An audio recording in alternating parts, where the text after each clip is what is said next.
स्वयंपाकघरात वापरले जाणारे गॅस सिलेंडर हे लोखंडाचे असतात. हा सिलेंडर किचनच्या फरशीवर बराच वेळ ठेवल्यास पाण्याच्या संपर्कात आल्याने फरशीवर त्या भागाचा गंजचा डाग पडतो. हलक्या रंगाच्या टाईल्स किंवा मार्बलवर ते अधिक वेळा दिसून येतात. किती घासलं तरी ते डाग स्वच्छ होण्याचं नावच घेत नाहीत. तर आज आम्ही तुम्हाला आजच्या व्हिडिओमधून हे हट्टी डाग सहज कसे साफ करायचे ते सांगणार आहोत.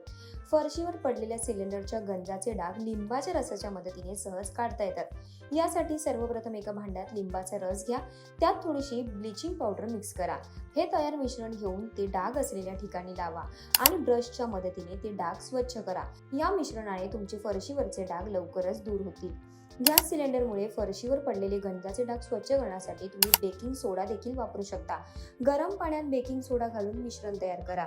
हे मिश्रण स्प्रे बॉटलमध्ये भरून डाग पडलेल्या फरशीवर फवारा. त्यानंतर स्क्रबरने घासून हे डाग स्वच्छ करा. या मिश्रणामुळे देखील तुमच्या सिलेंडरचे हे डाग फरशीवरून गायब होतील. विनेगर आणि तुरटीचा वापर करून सुद्धा तुम्ही हे फरशीवरचे डाग काढू शकता. यासाठी एका भांड्यात विनेगर घेऊन त्यात थोडी तुरटी घालून मिश्रण तयार करा आणि हे मिश्रण डागांवर लावून काही वेळ तसंच राहू द्या. काही वेळाने स्क्रबरने हलक्या हाताने घासून ती फरशी स्वच्छ करा. तर तुम्हाला ही माहिती कशी वाटली हे कमेंट करायला विसरू नका.